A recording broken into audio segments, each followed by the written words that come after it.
Hi everyone, I'm Peter DeWitt, and in this video, I'm going to take you through 5 steps to have a much more impactful and collaborative walkthrough.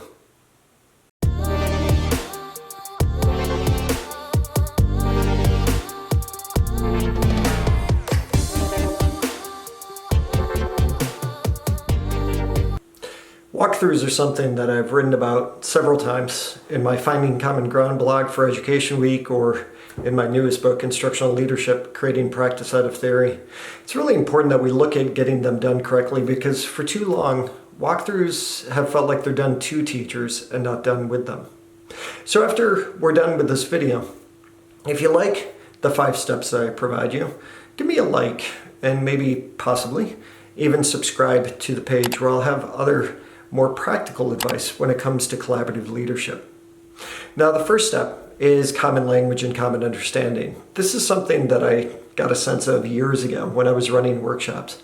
We often use words like student engagement, growth mindset, but we don't have a common understanding of what those words mean. I feel like we have to do that every single time. So for the walkthrough process, it's really important.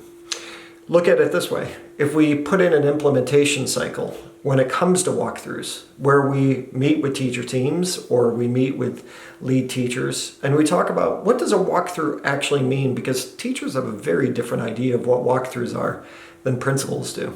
Teachers can see them as judgmental where principals might not see them that way.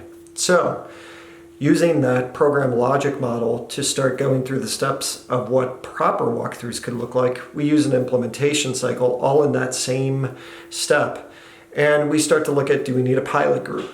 Let's define the language. Let's get rid of some of that educational jargon, or at least clarify what it means. Now, step 2 when it comes to walkthroughs is where we sit down with teachers and we define 5 to 7 elements of what we should be looking for when we go into a classroom. I want you to think about it this way. Walkthroughs are a necessity because in the past, teachers would have 2 formal teacher observations, and that would be twice a year. Well, a principal really can't get a great sense of what's going on, and I don't think they can give proper feedback, nor will they have the credibility to do it, if they don't go into classrooms more often, develop relationships with students and develop relationships with teachers so they can talk about learning. That's going to make that whole formal process much more valuable as well. But when it comes to step 2, I'm often asked what kind of protocols or checklists would I use, or have I developed one? And I've tried, but to be honest with you, I keep coming back to the fact that I think it's something that teachers and leaders should develop together, because too often, if there's like 15 to 20 things on a checklist, then the principal is really at risk of just ticking them off the box, as opposed to developing something that will bring out dialogue, because that's what that process is supposed to be about.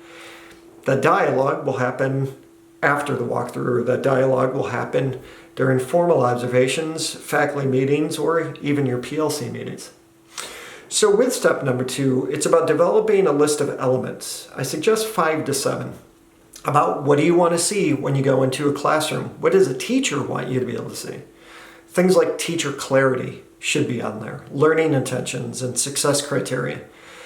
We also have to understand that the reason why it's important to develop these elements is that too often we have a walkthrough bias. I'm a former first grade teacher, so there were times, because I taught first grade for 7 out of 11 years, I would walk into a first grade classroom and I would have a walkthrough bias because the classroom didn't look the way that I thought it should. Not that I was the greatest first grade teacher in the world, but it's just that my brain worked that way. I expected to see the classroom to look like mine did. So that step number 2 of developing the elements is a really great way to make sure you're also alleviating some of that walkthrough bias as well. Now, step 3 is going to sound like it's overwhelming, or it's going to look like it's going to be a judgmental process, but it's really not. I want you to split it up into 3 different ways: remote, hybrid, in-person. What I think is really important is, for step 3, is to have a master schedule. The reason why you have the master schedule and the links that go along with it during a remote or hybrid experience is that you can actually go into classrooms. So say if your school is using Zoom or Microsoft Teams, it's really important right now for principals to be able to go into those sessions. In fact, when I wrote about virtual walkthroughs during a time of COVID, I got some pushback. But the reason why I was doing it is because I've collected a lot of feedback from students and teachers, hundreds of students and hundreds of teachers from different countries. And they all said that the social isolation that they feel, they want to see their peers, they want to see their colleagues. So when a principal appears in a virtual walkthrough in that space, it actually feels better for teachers and for students because they feel less isolated, especially if they're learning at home. That goes for hybrid as well. But it also really fits the purpose of having that schedule and understanding what's going on, which means you might even have the Google Slides that are going along with the class. It's really important that the teacher be able to show what's going on in the classroom, and for a principal to get an understanding of what learning looks like in a remote setting or in a hybrid setting or in an in-person setting. Because the reality is it is going to look a bit different, especially during COVID, than we've seen before. But even in a non-COVID time, it's really important for us to get an understanding of what that looks like. So master schedule, especially with a link, if you're going to go into a Zoom classroom or Microsoft Teams classroom, it's going to be really helpful so you know where you're going in.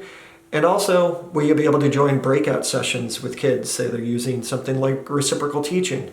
Can you be a part of that? Are teachers using the chat box? Is that a place where they can develop dialogue? Because we know from student surveys, I've received over 400 from 4 different countries. Students say that they want to be able to collaborate. They want to be able to have conversations with their peers in class. And sometimes that means that they're going to be able to do it through a chat box.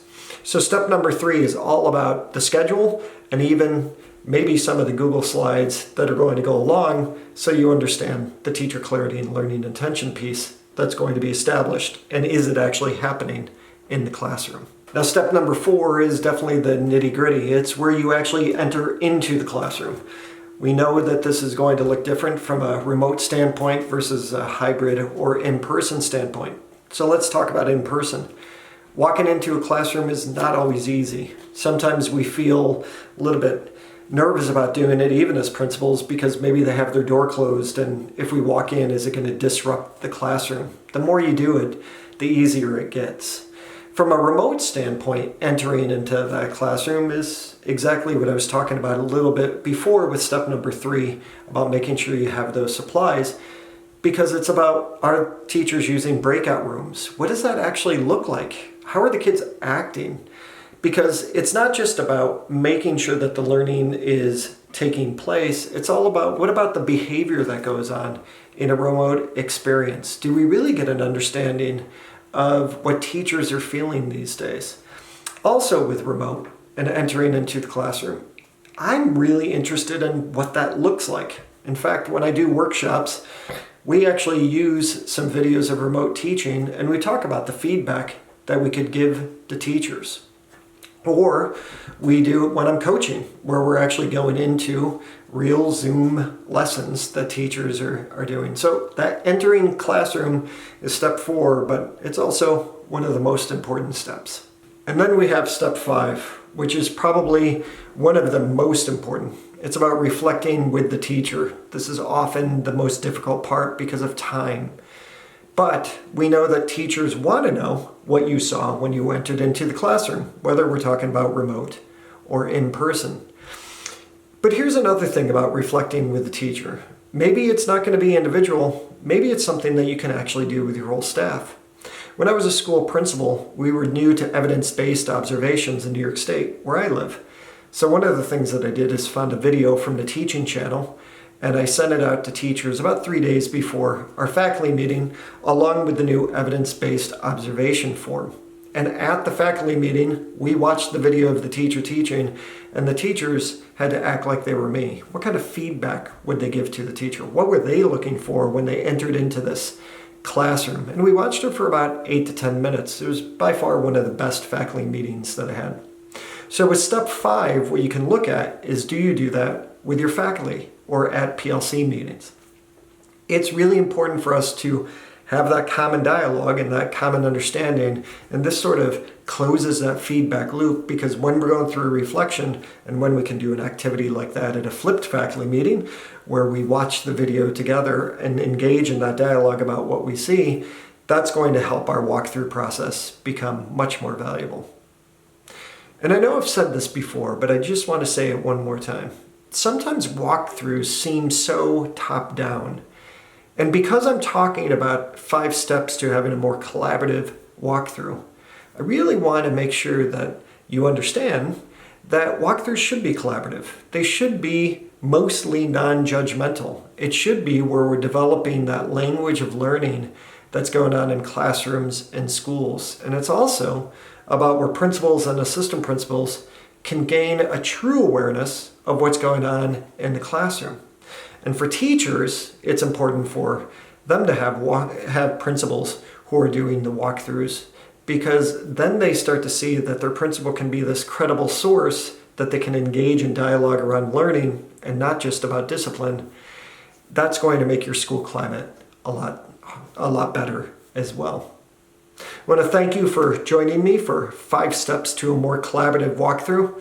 Remember to give me a like or subscribe and let me know what you think about the video. Thanks for your time.